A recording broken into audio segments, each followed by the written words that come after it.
Los libros ahora de las normas vienen con tres versiones. Una es la norma per se, viene con unos ejemplos ilustrativos y unas bases de conclusión. A veces hay temas que hay que leerlos en conjunto, las tres cosas. La NIF 15 es compleja en algunos temas. Nosotros vamos a intentar explorar los principales aspectos y luego vamos a ver si nos alcanza el tiempo de poner unos ejemplos. Sin embargo, son ejemplos tomados del mismo libro. O sea, no sé si han tenido oportunidad de verlo. El libro viene, por ejemplo, para la etapa número 1 viene con 3, 4 ejemplos, para la etapa número 2 viene con 6 ejemplos y ahí se lo va llevando. A veces son un poco complejos, pero la idea es esa. Entonces, con don Rafael Carballo vamos a ver la primera parte, vamos a tratar de dividirlo en dos. Esta primera visión general y luego les voy a compartir con ustedes algunos aspectos claves que creemos que es lo que se puede rescatar así más rápido de la norma, pero y luego finalizamos con una sesión de ejemplos leídos y tal como la norma lo pone en su libro de ejemplos, para ver si logramos de alguna manera que ustedes se vayan por lo menos con una idea general de lo que es la aplicación de la NIF 15. La NIF 15 nos viene a dar un vuelco total en algunos aspectos y en algunas industrias principalmente. No le aplica a todas, pero sí a la gran mayoría. Y lo que nos obliga, o por lo menos les obliga a los contadores, que son los primeros que van a tener este contacto, es hacer un análisis de los contratos, porque de ellos se desprende todos los registros y las diferentes etapas que vienen posteriormente. ¿Ok? Nosotros como auditores, dependiendo del lado donde estén ustedes, si están del lado de la contabilidad, pues van a tener que hacer los análisis, y los que están del lado del auditor, pues vamos a tener que pedir ese tipo de análisis. ¿Ok? Ahora, ¿cuál es la importancia de conocerla? Es que ya cambió. El método de registro contable de los ingresos cambió. La mentalidad hacia las transacciones que tienen que ver con el ingreso, que ha sido un dolor de cabeza para los reguladores a nivel internacional, se está variando para en este momento adecuarlo en un proyecto de convergencia que hay con US GAAP. Entonces básicamente por ahí viene el tema, pero no les voy a quitar más tiempo en esto. Don Rafael les va a hablar en esta primera parte de eso y luego vengo yo con unos aspectos a considerar para ver si le sacamos provecho a esta hora y media que tenemos. Muchas gracias. Buenas tardes. Para iniciar con lo que sería la presentación de la NIF 15, una pequeña introducción. Es un proyecto conjunto entre las NIF y las US GAAP. Lo que plantea es un único modelo para el reconocimiento de los ingresos para todos los sectores y las industrias. Entra en vigor a partir del 1 de enero o periodos contables que inician a partir del 1 de enero del 2018. Es muy compleja dependiendo del tipo de industria en el cual nuestro cliente o la empresa en la cual yo esté laborando modifica el patrón de reconocimiento de ingresos y afecta el resultado del ejercicio. Entonces, básicamente, ¿qué impactos puede tener esta norma? Esta norma puede tener los siguientes impactos: bonos o esquemas de bonos que tengan las compañías con base en resultados, porque puede afectar el ejercicio del periodo, cumplimiento de covenants, pagos de dividendos y muchos otros. ¿Ok? Ahora, ¿qué industrias puede afectar esta norma? Como ustedes pueden ver en este pequeño resumen, casi no hay ninguna que se queda por fuera, o más bien, no hay ninguna industria que quede por fuera del alcance de esta norma. ¿Ok? ¿Y qué sustituye?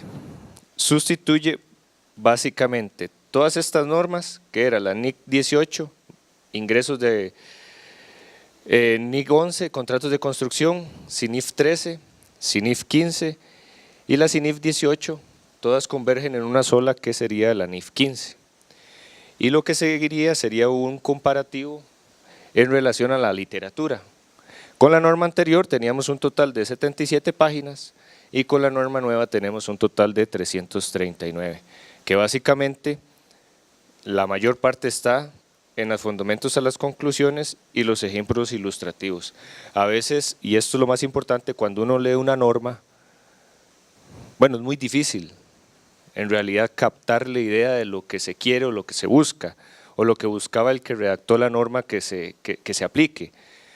Muchas veces es muchísimo más fácil, con un ejemplo que vienen incluidos, entender a qué se refería. ¿Okay? Entonces, ¿cuál es el principio básico de la norma?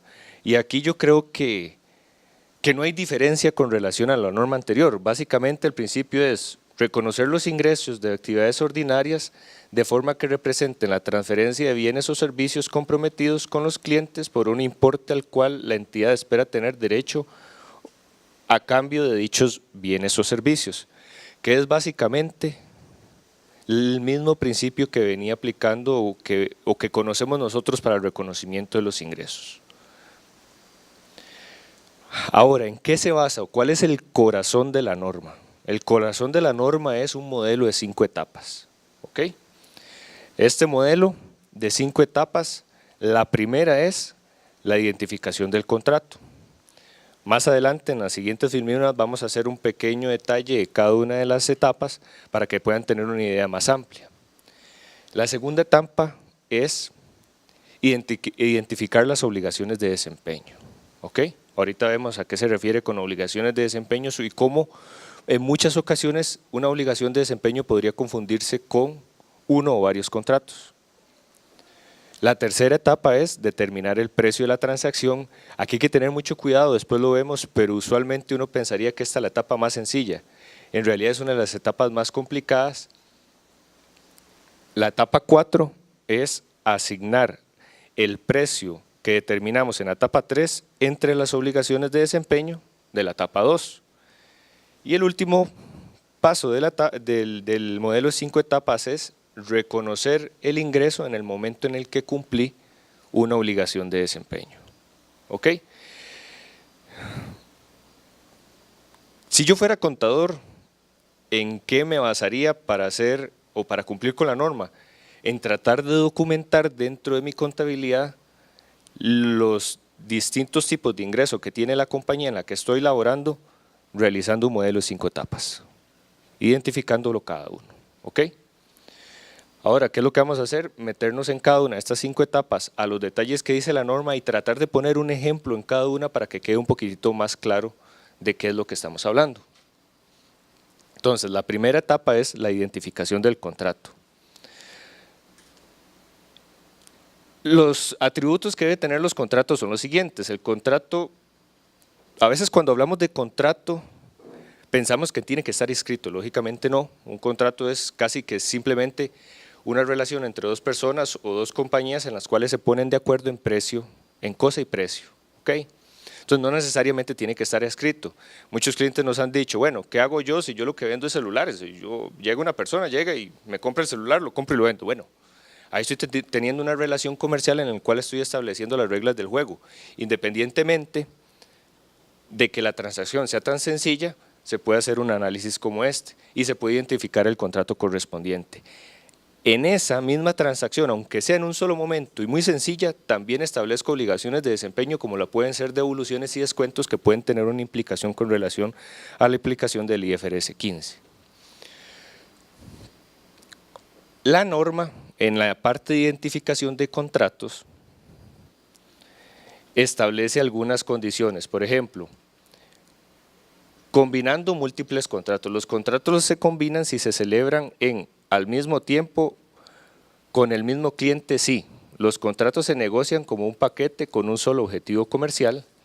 La contraprestación de cada contrato es independiente de la otra o los bienes y servicios generales de los contratos representan una única obligación de desempeño. Aquí podría poner 2 ejemplos para que veamos qué es una combinación de contratos o cómo se podría ver una combinación de contratos o cómo se puede tender a distinguir entre un contrato y una obligación de desempeño. Vamos a poner el ejemplo de una constructora. Por ejemplo, una constructora va a desarrollar o va a hacer un parque de estacionamientos en un aeropuerto Y ese parque de estacionamientos va a tener, además del parque de estacionamientos, va a tener un camino que va a conducir al parque de estacionamientos y va a tener un puente que conecta el aeropuerto con el parque de estacionamientos. Imaginemos que lo que es el parque de estacionamientos con el puente que conecta con el aeropuerto, el caso es el siguiente: el diseño del parque de estacionamientos no se modifica de gran manera, el precio del puente junto con el del parque de estacionamientos se tratan casi como un combo y sería muchísimo menor que si lo tratara por aparte. En ese caso, en ese ejemplo en específico, viéndolo un poquitito más a detalle, lo que sería el parque de estacionamientos y el pase que comunica el aeropuerto con el estacionamiento se podría ver como un solo contrato, como una sola obligación de desempeño, y el camino como otro contrato por aparte. Ese es un ejemplo que se podría tomar para esta sección. Ok, hay otra sección de modificaciones al contrato.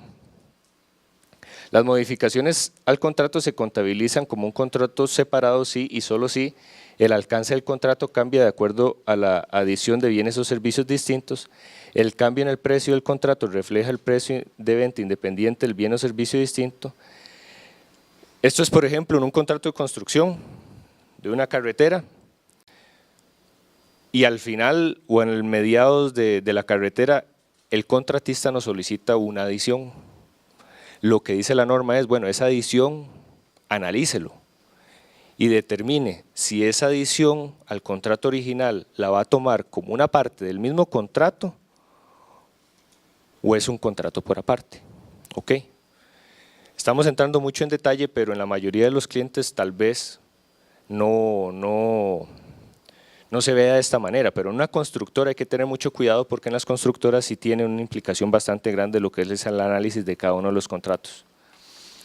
Las modificaciones de contrato no se contabilizan como un contrato separado, se contabilizan como reemplazo del contrato original con un nuevo contrato. Si los bienes o servicios restantes bajo los contratos originales son distintos de los ya transferidos al cliente, la continuación del contrato original si los bienes o servicios restantes bajo el contrato original son distintos de las ya transferidas al cliente y la obligación de desempeño se cumple parcialmente a la fecha de modificación.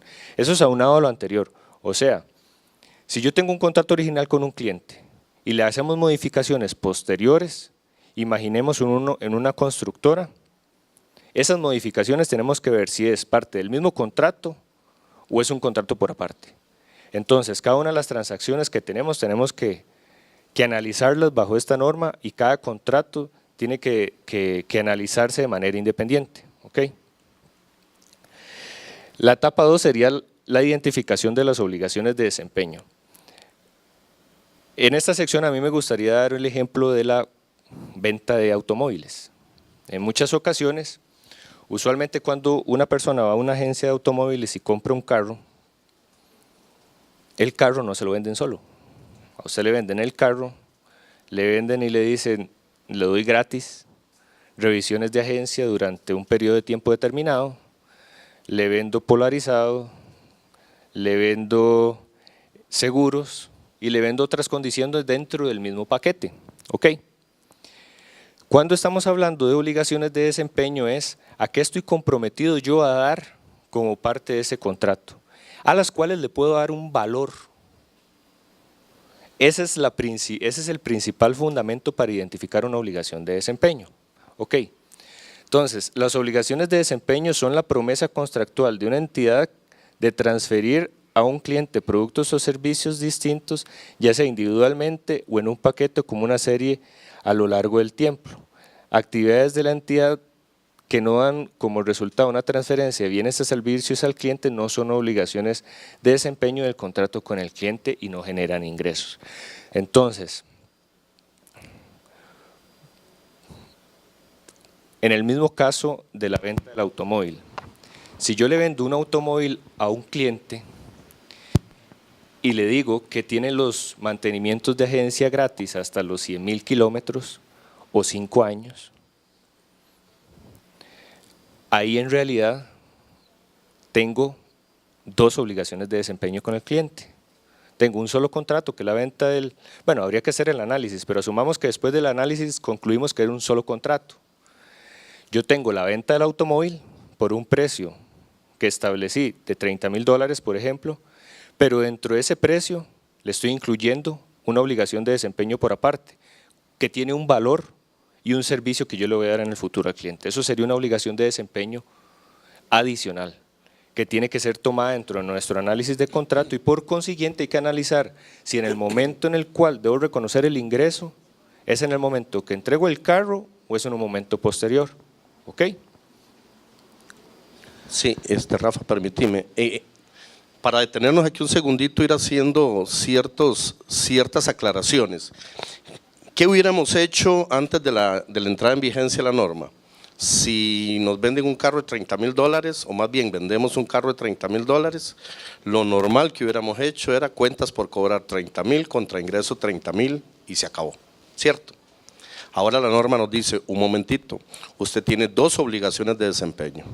Usted no me puede registrar 30.000 como ingreso porque usted no ha cumplido con una parte de esa obligación. Ahí es donde está la primera gran diferencia de la NIF 15.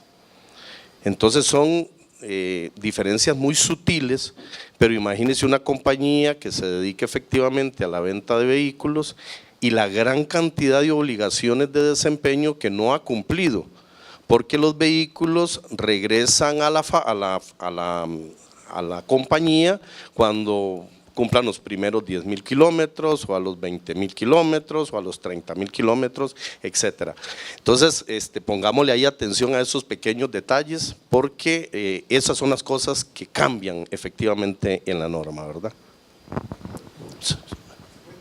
Sí, si querés. Nada más una pregunta, ¿qué pasa con las garantías? Cuando hay garantías. Digamos un paquete que dice, bueno, el producto va a tener un año de garantía. Entonces hay que considerarlo. Sí, justamente, mi estimado, una de las cosas que uno quisiera es tener una semana para ver esta norma. Hay N cantidad de situaciones.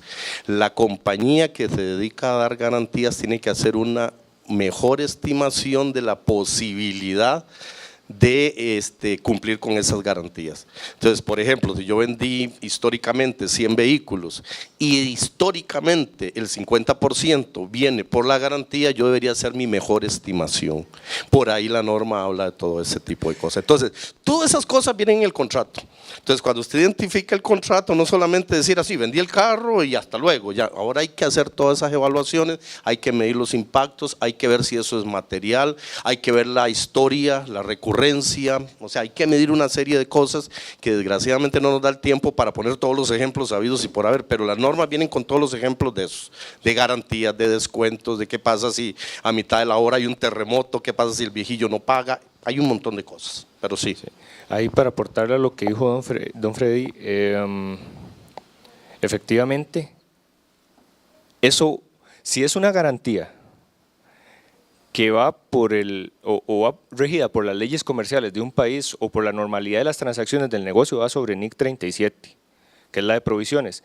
Si yo estoy vendiendo una extra garantía, que es lo que ofrecen, por ejemplo, las ventas de electrodomésticos a nivel local, donde usted le dice, bueno, comercialmente tiene un año de garantía, que es la que da el fabricante, pero si usted quiere yo le vendo 2 años adicionales de garantía. Eso es una extra garantía que habría que medirla con NIF 15, ¿ok? La etapa 3 o la parte 3 de lo que sería las 5 etapas de la NIF 15 es determinar el precio de la transacción. El precio de la transacción es el monto de la contraprestación a la que una entidad espera tener derecho a cambiar o transferir bienes y servicios comprometidos. El precio de la transacción puede verse afectado por la naturaleza, el momento y la cantidad a considerar e e incluye la consideración de componentes financieros significativos, componentes variables y cantidades a pagar al cliente. Ok, esta etapa usualmente debe ser sencilla.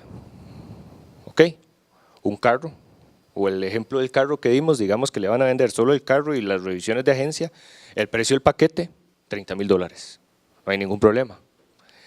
Algunos ejemplos de cuándo se puede distorsionar el asunto o tener algún tipo de problema con algunos ejemplos que dice la norma es cuando tengo descuentos por volumen. Entonces aquí les voy a tratar de dar un ejemplo. Digamos que una compañía establece un contrato de 1 año con un cliente y se determinan que si se llega a una meta de 100,000 unidades al final del año o a mediados del año, el precio de la transacción cambia. Ok, estoy en el día 0.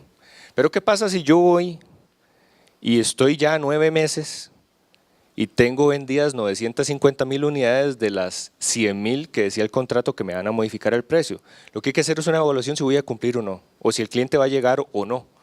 Y si la estimación es que el cliente que me está comprando y yo le estoy asegurando un precio, es que va a cumplir con esas 100,000 unidades, el precio de la transacción debería cambiar y debería reconocer en ese momento el descuento, por así decirlo, ¿ok? O el histórico con el cliente. Podría ser una base muy fehaciente, como dice el señor. Por ejemplo, si yo con ese mismo cliente llegué y en el contrato puse que eran 50,000, pero históricamente le vendo 300,000, pues lógicamente yo creo que ya el señor o según la historia de la compañía, yo ya podría casi que saber que tengo que ajustar el precio de la transacción. Otro ejemplo. Perdón aquí, la norma lo que quiere es que registremos, incluso en el día 0, cualquier situación que se pueda presentar en el futuro precisamente por ese tipo de cosas. Si hoy día 0, toda la gente que vive en el lado norte del país es mala paga, y yo ya lo sé históricamente, entonces a la gente que vive en el sector norte debería ser una consideración, no así a la gente que viene del sector sur. Ahí hay varios ejemplos en la norma de un señor que llega a un hospital y lo operan de emergencia, es un ejemplillo muy chistoso, pero sucede lo mismo, cuando usted lo atropella un carro, nadie sabe si usted es buena paga o mala paga, lo tienen que atender en el hospital. Entonces ahí hay consideraciones que hay que hacer históricas y una serie de cosas. Entonces es interesante esa parte.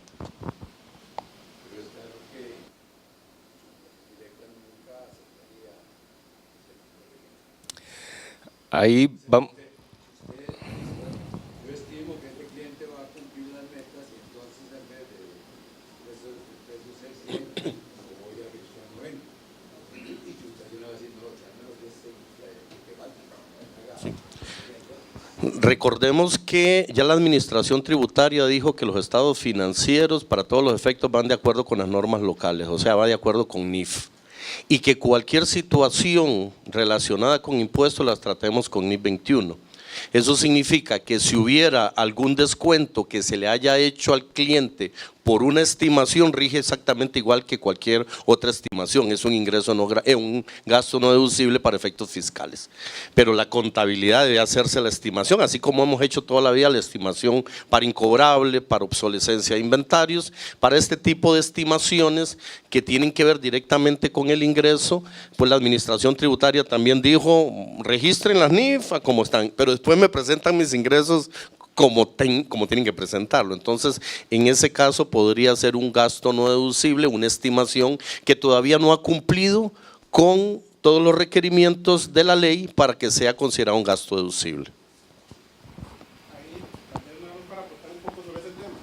Sí, la administración tributaria aceptó las NIF, pero después sacó una circular donde todo lo que lo perjudicaba de las NIF lo dejaba sin efecto. Claro. Entonces, al final de cuentas, no es cierto. Lo que sí creo que puede dar origen es a un problema de impuesto diferido. Claro. ¿Verdad? Que cosas que tal vez las estamos registrando financieramente ahora o después, tributariamente los reconocen en otros periodos. Claro, por eso cuando dije la NIC 21 aplica el impuesto de renta diferido para los efectos financieros, ¿verdad? Y usted dice, tengo un activo, tengo un pasivo para efectos fiscales, dependiendo de las diferencias temporarias que se puedan producir en la declaración de renta. El tema fiscal es todo un tema. Bueno, los que tienen oportunidad de trabajar en banca saben que la misma SUGEF ha dicho, vamos con NIF, pero excepto estas, ¿verdad? Entonces le dan una lista a uno de cosas que no van. Y ya no son NIF. No, y empezando porque le dicen de los ¿cómo se llama? De los volúmenes emitidos en el año 2014, ni siquiera los actuales. Entonces por ahí hay un tema con la parte fiscal.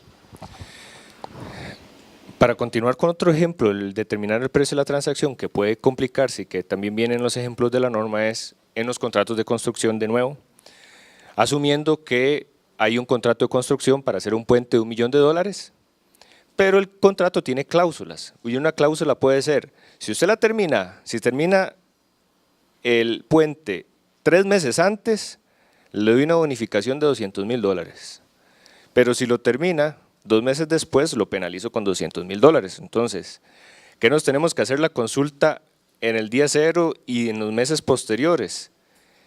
¿Cuál es el precio de ese contrato para ir reconociendo el ingreso posteriormente? ¿Ok? Ahí es donde se complica un poquitito más, y ahí es donde en cada caso en específico nosotros como contadores debemos meternos y determinar y justificar y documentar cuál va a ser el precio de la transacción que efectivamente nosotros vamos a utilizar para reconocer el ingreso en las etapas posteriores. La etapa 4 es asignar el precio entre las obligaciones de desempeño que previamente definimos. El precio de la transacción se le asigna a cada obligación de desempeño en base al precio de venta independiente de cada obligación de desempeño. Y la norma establece algunas formas de cómo segregarlo si no lo podemos definir de manera sencilla, por así decirlo. Entonces, en el mismo ejemplo del carro, ¿qué sucede con los $30,000 que corresponden al carro y a las revisiones de agencia? Pues la compañía tiene que definirle un precio a las dos obligaciones de desempeño por aparte. Entonces, tiene que definirle un precio a las revisiones de agencia y tiene que definirle un precio al valor del carro. ¿Ok? ¿Para qué? Para ir a la siguiente etapa, que es la etapa 5, donde yo tengo que reconocer el ingreso en el momento en el que se cumplió con esa obligación de desempeño.